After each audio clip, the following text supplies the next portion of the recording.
got in the mail.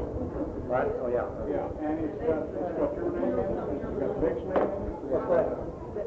A book, Bolinger book that I sent off. I got a coupon in the mail. They were doing a genealogy search on Bolinger, so I filled out a coupon, sent it to $25.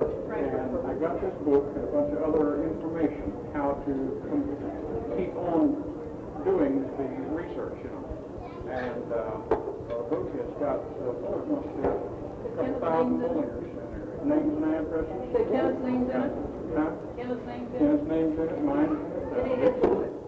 Any of the next generation? No, sir. They didn't have. Tell her what she said this German lady said about the Bolingers in Germany. Oh, yeah, she told me that, now this is my daughter-in-law's grandmother. My daughter-in-law was born in Germany. And her grandmother comes over here about once a year, and she usually comes out to our house, and she said that she can speak pretty good English. And she said that when we were talking, the first year she was here, we were just talking about it, and I asked her questions. You know. So the next year she came back again. She told me that there were Bolingers in Wiesbaden and Frankfurt, which, if I understand it right, is only maybe 60, 70 miles apart. Right. And this lady lived in Wiesbaden, and so I asked her if she would to even research it some more.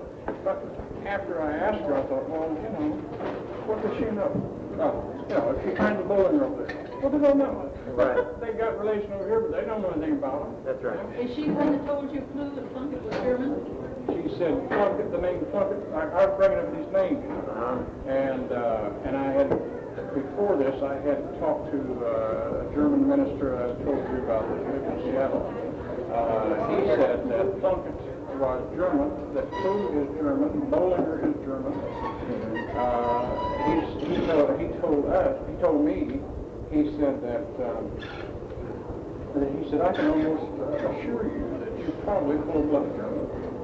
And then he come across this part about this Pennsylvania Dutch.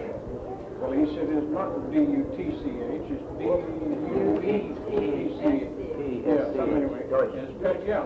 And he said it means Pennsylvania German. It doesn't mean Holland Dutch, you know. The Right. Pennsylvania Dutch is not Holland people, Yeah, it's very German good. people. Right. And so he said that you were over there, they don't say Germany, they say Deutschland. Deutschland. Yeah, Deutschland. Deutschland. And they don't say Germany, you see. And so Pennsylvania Deutsch, or however they say it, he said it means Pennsylvania German, but he said the Americans thought we were saying Pennsylvania Dutch, and they assumed that we were from Holland. See? And he said that's not the way it is. Right. And so then this Catholic priest in delivering bread years ago for Sunbeam, and this church, I remember. Oh, I know. You go east of Kentucky and you end up way out there. I can't remember the name of it, but there is one huge Catholic church out there like you wouldn't believe. And they have an annual barbecue picnic type thing. They barbecue 2, 3, 4 beefs and pigs and chickens, you know. Well, anyway, I was selling bread. Well, the priest of that Catholic church is full of German.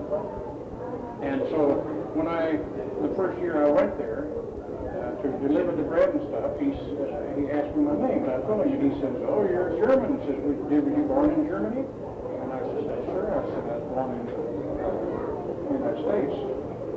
And he said, your parents were born in Germany. And I said, no, they weren't. I said, my grandparents may have been, I don't know. And he said, well, you're German. Anyway, whether you like it or not, he said, you're German. By the name. Over the name. Yeah, by the name, yeah. And so then I asked him, I got to ask him, I can remember, what was it, Minerva Plunkett? Yeah. And Flu, I couldn't remember her first name, but anyway, he said, no, Plunkett is German. He said, Flu is German. And he said, Bolinger is German. So that's all I know. Well, you know enough, Ken. Well, I know this. That ordinarily, I don't know if it's a rule or not, but ordinarily a name that ends in ER is German. A lot of the time. I don't know if they do, but that's right across the board or not. But, well, we just we stopped in to see Mary Bolinger in whatever year the conference was in Philadelphia. Well, on the way back, we dropped off at the expressway there and drove into Three Springs and went to Uncle Isaac's house. You want me to go into detail or just... Go ahead and tell us okay. like you told us last night. I'd like you see it. Well, all right. I hadn't been there since I was 16 years old, but we found Three Springs just like that, and I drove within a half a block of Uncle Isaac's house. But I got to Crossroads, which is about all Three Springs is, with houses around the intersection there. And I stopped and asked a woman where Miss Mary lived. That's what they call her there. And she said, well, right there. And I was just right around the corner from the place. So we went up there, and to make a long story short, we finally found Mary. She was sick, upstairs asleep, and we couldn't raise her. So we went out the edge of town and found a little eating place there and got a microwave sandwich. It was about the best they had in that little place. And then came back. In the meantime, Mary had gotten up. She was getting over a heart attack.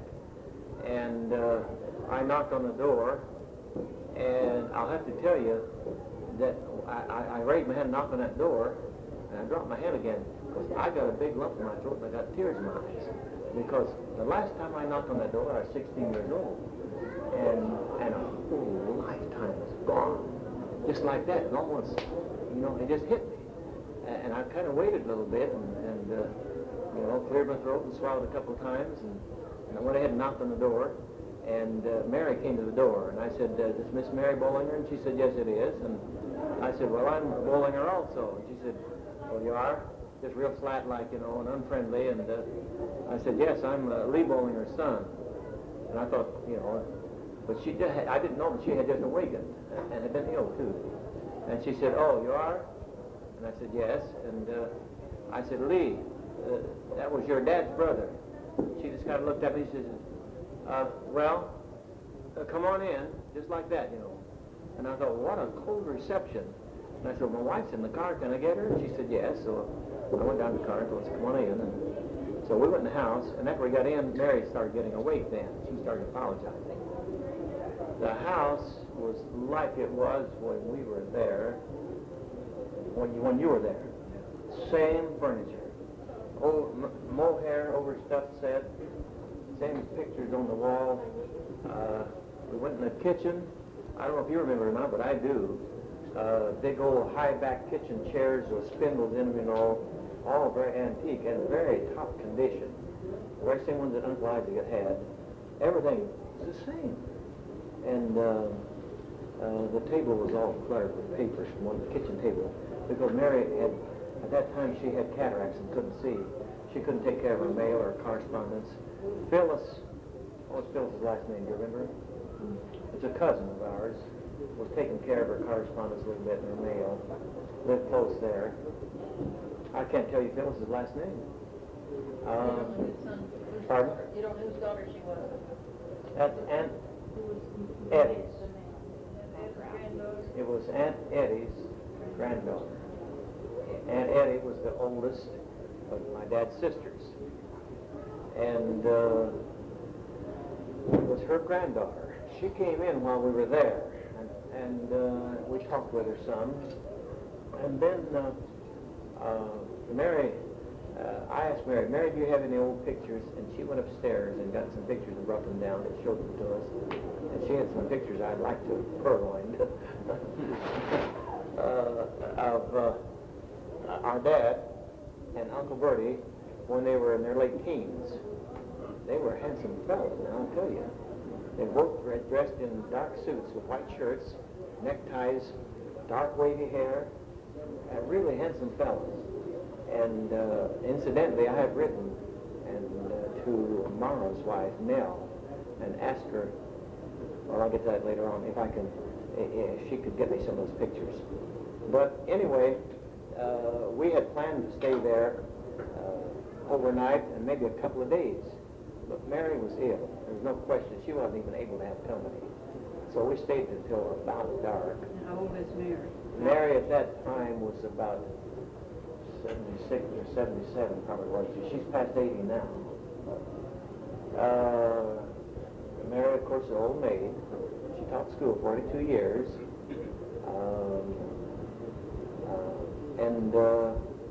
So she's obviously wasn't even up to us staying for a couple, 3 hours. And we stayed about an hour and a half, and left about dark. Drove out to Fort Littleton on the expressway. We got a motel and stayed during the night. And we went the next day and went back to Lansing. But we intended to go back. We corresponded with Mary, and she answered our letters. And in those letters, I wish I had them, she gave me a lot of stuff that Margaret might be able to help me put together. About Ben Bolinger and different ones that didn't mean anything to me that I'd never heard our dad talk about. And she talked to me just as though I should know them, see. But she corresponded, and she wanted us to come back and pay her a visit. And so we kind of indicated to her that we might come sometime. Well, she took that as a promise. And she kept building up toward it, building up toward it. Was it last year? Last year we went. And she got so excited before we came. She just wrote letter after letter and told us how excited she was about us coming and all that. And said she was going to get some of the Bolingers together to meet us and all. And so finally we did. We went. And we got to Fort Littleton, where we had stayed 2 or 3 years previously, a motel. Oh, before we went, I called Mary long distance, and Mary wasn't too rational. And it didn't sound right over the telephone. So when we got there, I took the motel again, about 15 miles from Three Springs, because it was getting late in the day, and I didn't want to go in until I found out what, the lay of the land was. So we stayed there at night, and the next morning we went to Mary's, and Mary was all right, except that she repeated herself a lot. Just an old maid that lived by herself for so many years, nobody to talk to. And after we talked to her a while, she began to limber up and do better. She just, Dwight says you need a dog to talk to if nothing else, You're by yourself, you don't talk. But she began to tell us a lot of history and different things like that. And I wish I'd had a tape recorder, but I didn't have. And about just before noon, my Mara, M-O-R-O-W, her older brother, came. Mara was executive vice president of a bank in Newport, Pennsylvania. His son Bob is the president of another bank in a neighboring city. I didn't meet his son. He had another son that was killed in the war. That's all the children they had. But Morrow came. He took us to a house that had been converted into a restaurant, where they'd knocked the partition out between 2 rooms in front of the house. It was very crude, just old rough, one before pine board floor, such as that. And they had, on the menu, they had pie, cokes, and hamburgers. So we had pie, cokes, and hamburgers. And Mara picked up the ticket on it. And then he took us, he said, now I'm going to take you out to the old Bolinger home place, which the house burned 2 or 3 years ago. And I've got pictures of the original house that you had. Did I ever give you one, Ellen? Do you have one of the little snapshots? I don't remember if I got it to you. I do have, or I did have, I'm sure I do have. Is that where our daddy was standing on the stump? No. Well, anyway, I've got the other picture. That's Dublin Mills, right? Well, it's outside of Dublin Mills. It's in a valley there, an old rocky valley. I don't know how they eke a living out. But I had seen it when I was there when I was 16 years old. Only the vantage point I had seen it from was way up on the mountain where the road was, and we were with Uncle Isaac, and he pulled off as far as he could, and we looked right down the precipice, and the house nestled down there in the valley. And I remember when Pop was, Isaac was standing there looking down at it, and all at once Pop said, Isaac? He said, there's the old apple tree that we played under when we was kids, right behind the house. And they owed and awed about it, and all that. But when Mara, he said, I'm going to take you out to the old home place. I said, the house is gone, but I'll take you out to the location. The road had been changed. It no longer runs way up on top of the mountain. That's all heavy forest. The road is at the base of the mountain now. So when you park there, you look down just a slope to the location where the house was. So Mara was showing us where the house was, and you could see the little foundations of it there and all that. And he said, there's the barn that your grandpa Jacob Bolinger built. It was built on the hillside, and the foundation on one side was pretty high. Built out of stones, the mortar was still good and everything, and it was quite usable. And I was standing there visualizing just how the house is set, and all at once I kind of opened my eyes. The old apple tree was still there. I didn't know they lived that long, but I've done some reading since then, and they do. They've got a long, long life. And the old apple tree's still there. The crown of the tree is dead and gray, white wood, you know, and it probably won't last much longer, but it's still there. And so then Mara said then, Mary began to give us a little history then. She said, we were standing on the road and the house was down here, and this way it went up a little ways and kind of leveled off. It was all forest there. And she said, now, Uncle Lee, your dad, he said, he sassed Grandma Bolinger one time and said, you didn't sass Grandma Bolinger. Mary's you remember how slow Mary talks? She said, you didn't sass Grandma Bolinger. So it said she put him up here in the field and made him pick stones all day. And you know, they'd get stones out of the field and build fences with them. Not so much for the fence, but just to get him out of the way. They built line fences with stones and all that. And Mara said, now Mary, he said, I think you're wrong about that. He said, he must have picked stones down here. He said, that's all forest. And she said, now Mara, I'm older than you, and I guess I ought to know. She said, besides, think how many years that's been. He said, this forest has all grown up since then. He said, I guess you're right. And Mary said, after that, said Uncle Lee never sassed Grandma Bolinger anymore, but said when he felt like sassing her, he'd just keep his mouth shut, but said he had a little hat he wore, he'd get it off on his finger and he'd twirl it around his finger. But he said he wouldn't sass her anymore. And he said one time, said, you know, she was a very stern, strict woman, and said she'd give Uncle Martin a beating when he was 22 years old. And said she tried to give your dad a beating when he was a great big fellow, almost 20 years old, and said he grabbed Grandma Bolinger by the wrist and said, now, Mom, and said he kept backing up and backing up and backing up until he got to the door, and he turned loose of her hands and jumped out the door and said, bye, I'll see you, Mom. And so then Mama said, now... No, possibly. Incidentally, when he came to Illinois, Mary said that the day before he came, said he came by their house. She was about 6 years old then. She said, she must have been about 6, if I remember right. And she said, I was his favorite niece. And said he came by the house the day before he left for Illinois. And of course, when he left, he wasn't going to be back. He would not see any of his brothers again for 18 years. I was just telling Dale about that. But... why 18 years? Well, transportation hasn't always been what it is today. Or you say he didn't see him. He didn't see him, yeah. He had planned not to see him. No. I take that back. He was back at his mother's funeral. But from that time, then, it was another period of 18 years until he saw him and his family again. But, am I right on that, Margaret? I think so. Yeah. Well, I didn't count it up, but I think so. I know I was about 4 years old when he went to his mother's funeral. Mm-hmm. And I was 16 when Uncle Isaac came out there, but not his mother. Some of his brothers, Uncle Isaac. Yeah, his mother didn't come. Uncle Isaac came. Uncle Isaac. And later on, Uncle Charlie. And, but at any rate, Marl said, now, he said, I'm going to take you now. Now, this was just out of Three Springs, I would judge, 3 or 4 miles. Blacktop Road. Still going around the hill? Yeah, Blacktop Road coming out of Three Springs. Tell him what they call the hill. Yeah, wound along the river and the mountain up here, and then he took us out by the old home place. He said, now I'm going to take you to where your dad taught school when he was a young man.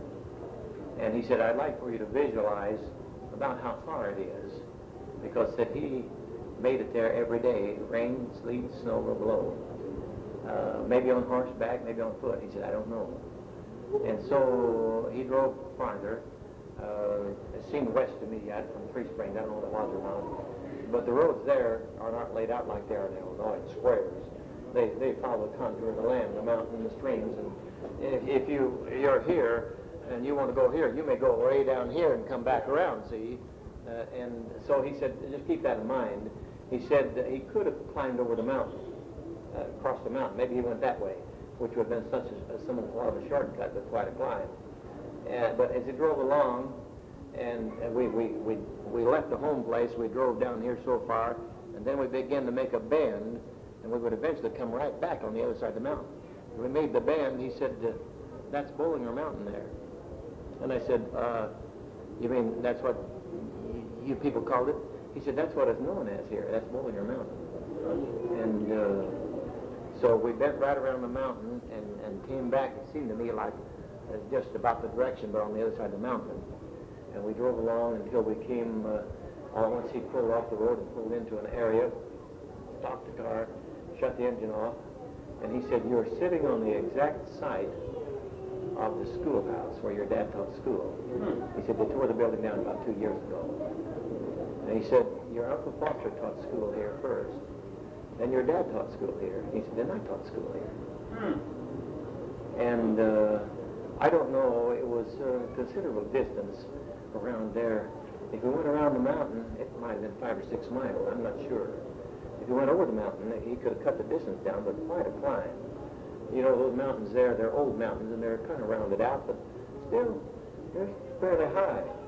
And so we sat there for a while, and then we got out of the car, walked around. I took some pictures of Mary and Morrow, his wife Nell, and another woman, where's Opal? She's busy, isn't she? Another woman that they called Little Pearl. That's almost a dead ringer for Opal, past her sister, like that. So much so that when I showed Opal the pictures, I just showed her the picture, she looked at it for a minute and she said, who's that? She looks like me. Yeah. And she does. She does. In every way. You know, Opal's got small ankles and all. She just looked like Opal. But anyway, she went with us because she said she needed to learn something about the Bolinger history that Mara and Mary could impart to her.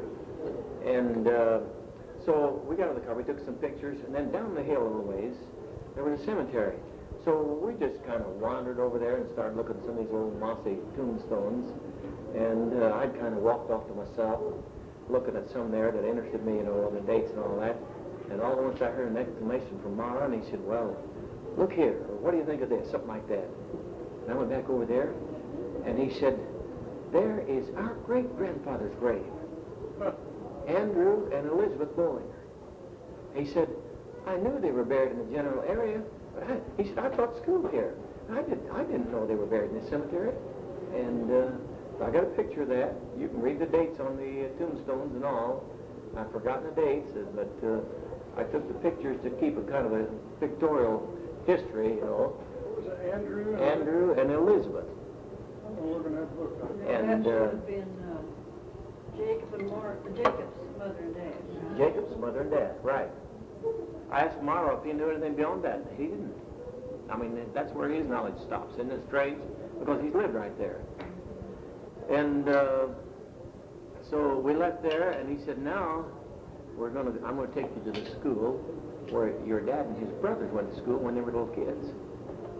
And that was Weingartner School, wasn't it? Weingartner. And we went to that school. It is still standing. The windows are boarded up. The one-room school. The old woodshed is still there. The outdoor toilets with a wall in between, a two-holer over here and a two-holer over here it's still standing. It's leaning badly, but it's still there. And the windows are boarded up. I tried to get to see in the windows, but on one side of the building, there was a great big harness nest hanging there, and the harness buzzing around, and I stayed away from there. But I went around to the other side, and there was weeds this high, and he warned me about going in there. He said, there's copperheads around here. But I kind of ventured in there anyway, and got around there and climbed up on an old stone foundation. Climbed up there, and the windows boarded up, but I could peek through one little crack. And that's the vision I got of the inside of the school. I could see just a little bit of it. And I don't think there was any desks in there, but one in the school, there was a platform about this high, raised up, like we would have in a church. That went all the way across this end of the school, I suppose, where the teacher's desk sat. But the front door was boarded up with heavy boards and padlock on it. That's all I could see of the interior, but it's very interesting. And I had the feeling, hey, I'd like to buy this. And, you know, the world ought to make a historical place out of this. That's where my dad went to school. But, and then from there, where did we go, honey? He took us to Emmy's farm. And Emily's farm, they called, yeah. See, Uncle Isaac's wife was named Emma. My dad had a sister named Emma. So they called one Emma and the other an Emmy, or sometimes Emily. Well, I think one was Emma and one was Emmy. What? One was Etta. Well, Well, Emma. Ed, yeah. But Uncle Isaac's wife It was Emma. Emma. And Now the sister was Emmy. Emily. Well, they called her Emmy. Yeah, they called her Emmy. On the And theme his song, other it's sister Emmy. was Etta. Pardon? His other sister was Etta. Right. Already. Did you tell him, did you forget about the school or probably went to college or went to his novel or? I don't know where that was. I didn't see that. Oh, you didn't see it? No. McConnellsburg. Possibly. That was about the nearest large city, McConnellsburg. All state non. Yep. All right. McConnellsburg was the county seat. Seems like. And it quite possibly was. McConnellsburg is where the Fulton County News is published. Yeah. We went by the Fulton County News there. And, but anyway, he took us to Aunt Emily's farm. Up on the top of a mountain, where just an old rounding mountain. And just off the top of the mountain, down the hill just a little bit, was the old house. The windows were out, and the window blinds was flapping out the window. And so I started down to the house, and Ma said, don't go down there. He said, there's copperheads there. Don't go down there. So I heeded his warning this time, because it was rocky, and that old house a good hiding place for them and all that. But up where we were, kind of a barn lot, it was all cleared off, and there was an old barn there. So they said, come over and look in the barn. They went over and slid the big old barn door open, and they had church in there. They were having a barn revival. They had a pulpit in there, a little platform, rough platform. They had a lot of folding chairs, and they were using it for a revival. Trinity Pentecostal. And and they had signs out along the road, just cardboard signs, barn revival, and arrows pointing, you know. And this was sponsored by some Bolinger? Well, not necessarily, although it was held on Aunt Emily's farm. Although Aunt Emily was dead, her children were dead except for... She was Trinity Pentecost. Yeah. She was Trinity Pentecost. Harry... her son- Emily was Trinity Pentecost? Uh-huh. Well, I'll tell you how we... You remember how we found it out? Yeah, at the funeral. At Uncle Martin's funeral in the cemetery, Aunt Emily was kind of weakly and sickly, and she had a fainting spell right beside the grave. And somebody jumped in and grabbed her, and almost out of the crowd, there was a bunch of people came in there and laid hands on her and started praying for her. Well, see, we had just gotten into Pentecost, and we recognized what's going on here, you know, Jesus' name, see? Well, of course, my dad's brothers were not in Pentecost, and one of them, I've forgotten whether it was Foster, whether it was Bertie, or who it was, said, get those people away from her. And of course, my dad had just gotten the Holy Ghost, and he said, let them alone, they won't hurt her. Immediately, we knew she was some kind of Pentecost, little people praying, see? And but anyway, her son, I hope I'm right on this, Harry, was still alive. It could have been a grandson. Do you know, Margaret? I'm not, I don't know. I've got it down in my notes that he was his son, but I could be wrong. Emily's son? Aunt Emily's son. She had 2 daughters, but I'm not sure about any sons. Okay, I took these notes there. Somebody must have told it to me. And I just jotted some things down on a scrap of paper. Like that. What did I do? I had it out last night. Was it Aunt Emily that was Pentecost? Aunt Emily. Those women, you know, that were Pentecost, they're the ones that wanted you to go visit him. Well, yeah, they did. Yeah, we met some people who wanted us to go visit Harry Cutchall. Mary Cutchall. Well, that's Emmy's. I've heard that name. Well, that's Emmy's. Supposed to be grandson too. He was dying of cancer. But we were on there for a day and a night, and you could only crowd so much in. And so I never got to visit him. They really wanted me to go, and I wished afterwards that some way I'd have made arrangements to go. And Morrow wasn't an uncle, was he? Morrow is your cousin. Uncle Isaac's son. Oh, I see. Mary and Laurel and Alma. Now, and Andy, she had two daughters, Myrtle and Pearl, right? Well, on these notes I had, where they are? On these notes I had, for Aunt And Emily. Jessie, which is the one that died. All right, for Aunt Emily, I had Jessie as a daughter.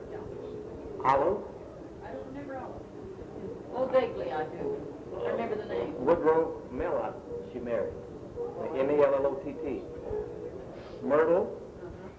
And then I've got a bracket off of that. I think Pearl, the one they called Little Alice, that looked like Opal, that was Myrtle's daughter, wasn't it? I believe so. Bruce was a son, he's dead. And Harry was alive, but not expected to live very long. What about, there was Zane and... That was Bertie's boys. They weren't, yeah, but I mean, they weren't around, they're not... No, Zane's Presbyterian minister. You're right. Uh-huh. Did you find that out up there? I found that out several years ago. I got letters from Marion Bolinger, Bertie's daughter, and she told me some of the... Several years ago, Donald told me, Uh-huh. I stopped to see in Jacksonville this time. Mhm. I thought it was you that stopped. Where is he? Yeah. Where is he, Kenneth? Who, Zane? Or Donald. Donald? He's in Jacksonville. Zane is. Huh? Zane. No, Zane is in... Was he in Maryland, honey? Or someplace along the East Coast? Well, yeah, I looked at, his name is also in this book that I've got. Zane and Donald and Himes? Himes. Yeah, and Floyd. Now, Himes is in, I can't remember, seems like it's Colorado. In Norman. Himes used to be in Newport News, Virginia, I believe. Well, maybe it was. Maybe it's... He- well, one of them he is retired as a in captain in the Army. One of them, I think, is in Colorado. Well, did you get a full reception there? No. No, I got a full reception. I mean, well, let me put it this way. I mean, he was good. He absolutely canceled 2 appointments to talk to me. I didn't want to intrude, see. I just went in and told the receptionist, I said, I'd like to speak to Donald Bolinger. And she said, well, he's with a client. And she said, could I just tell him who's calling? And I said, yes, tell him it's Donald Bolinger. And he doesn't have the time to see me, so that's all he said. So she went in and talked to him, or she called him, and he told her, he said, well, tell him if he can wait for about 10 or 15 minutes, that I'd like to talk to him about. So he devoted about an hour. He canceled 2 appointments, and he devoted about an hour, and he was very cordial and all this. But he didn't want to do any follow-up. He didn't want any future. Big lawyer, you know. And I mean, big lawyer. He had a sweet office when he was there. And in the Gulf Life building there, our skyscraper way up over the... You have that picture, Tiffany? But yes. Well, what he said was, he said, well, look, he said, I just practiced out the VA hospital when I had my amputation. There was a girl there that was, she was a college student at the university, and she worked part-time at the VA in records. And her name was Bolinger. She was probably 18, 20 years old. And I talked to her a couple, 3 times. But she knew nothing, you know. She didn't know anything. I mean, she didn't even know her grandparents' name. And, of course, it probably wouldn't have meant anything to me either, you know. And so she was going to do some asking. She was going to ask questions and get back with me. Well, then I left the hospital. So I didn't do any follow-up there. But I've rushed around this thing so many places I've been, and yet never come to, never find the real roots, you know. You got some more, Ken? I don't know. Anything else? And there, we went to another cemetery. Pardon? Okay, but it was pouring down rain. Thunderstorm, lightning striking the mountains there, and rain like everything. They took us to another cemetery, but we didn't get out of the car because it was just pouring down so hard, storming. And I've forgotten who was buried there. Bruce Cutchell, okay. And Cutchell, now that's Eda's grandson. that was Eda's son. Eda's son. Emily's son. Emily. Emily's son. And Emily's son. Okay. Then they took us to the center cemetery. They said we'll take you out the center where most of the family's buried. Well, center was a Methodist church. And when we got there, it was probably a tract of 15 acres, maybe, wooded, like a park, very pretty. It was on a Y where the road went 3 different ways, instead rather than kind of strategic location out of the country. And the church was open. We went in, and he said, "This is where your dad and his brothers went to church when they were kids." And the church was in good condition, and they were replacing the wood. The old stained glass windows, the wood had rotted out, and they were replacing the wood, but using the same old stained glass. They had sided the church with white aluminum siding, and but it was in use all the time, very good condition. Was it Lutheran church? Methodist. And then just outside the church was the cemetery, and probably not more than 50 feet from the side of the church, the grave of Jacob and Margaret Bolinger. Our grandmother and grandfather. Pardon? Pardon? Her name was Baker, Baker, originally. I think her name, I'm not sure, but I think her name was Margaret Elizabeth. I believe so too, but I can't vouch for that right now. Their grave is well kept, has a marble slab. They're buried side by side with a big marble slab that covers both graves on an incline this way, just about 6 or 8 inches off the ground. Their names are carved in it and all, and my picture shows it very plainly. And then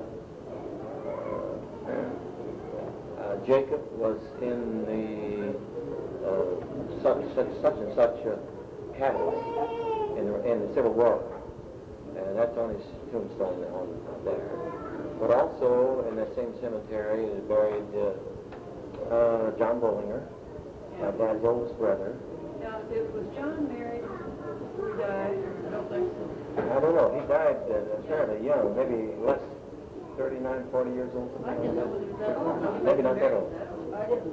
I never heard of him being Did married. he have kids? What was one? Yeah, I don't know. I learned something else that I'd never known. That Pop had a baby sister that died in infancy or very shortly thereafter, that I never heard anything about. She's buried there. Younger than he or younger than Bertie. And it just said infant daughter or something like that, had a date. And younger than she or younger than Bertie. Well, see, Bertie is younger than Papa, Uh-huh. and their daddy died when Papa was 5 years old. Right. So it would have to be a pretty Right. good baby. Pop told me one time that all he remembered of his dad, Yeah. he said that he was Big sitting... red-faced man. Pardon? Said he was a red-faced man and sang a lot. Yeah, he said he remembered one time he was sitting on his lap in a rocking chair someplace in the house, and said he was rocking and singing in a loud voice. And so that's about all memory he had of his dad.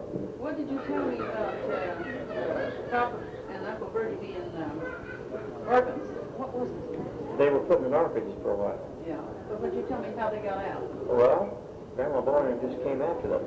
I've forgotten the exact story. I don't know if anybody else remembers it or I not. just never heard it before until that. It seems to me like that some of the people insisted that there was 9 children there, I think. and that Rocky farm, and anyway, some way or another, Pop and Bertie ended up in an orphanage. But they weren't there too long. I know he hated orphanages. He had a deadly hatred for orphanages. But he said one day, he said, his mom came driving up in a horse and buggy and said, I want my kids. Got them out and took them home. And She washed, didn't she, for people? I guess so. She must have been a hardy soul. He said one time she took him and Bertie in the buggy and drove to the dentist, and without any anesthetic, had all her teeth pulled up and lower, and drove back home again, cooked supper for him. Of course, they didn't have any anesthetic. They didn't have any. The old Dr. Spencer made Mom's false teeth up. He made my first set of false teeth. Yeah. And he told me, he said, he's quite interesting. He got the old original chair that he started in practice with in 1915 or 16. Old mechanical thing that you got to crank around, all rusty. And got all the old calendars from the time he started practice up to that date. One on top of the other hanging on the wall. They're collector's items. Of course, he's dead now. But he told me when he first started in, he said, all we had, the only drug we had was cocaine. He said, it was made by the Germans. And he said, it was dangerous to use. He said, you lost about 50% of your customers. Hey, this is getting off the track, isn't it? But anyway, then in that same cemetery is buried Uncle Isaac and Aunt Emma. And I've got the picture of their tombstone, the dates. Uncle Martin's not buried there. I've forgotten where he was buried. He was killed in a rock falling mine. He had 4 or 5 or 6 children.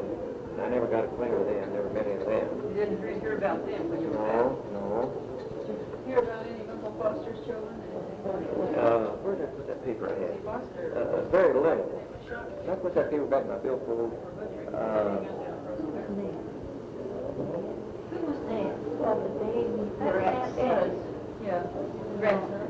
No, that was Foster's adopted. Adopted son.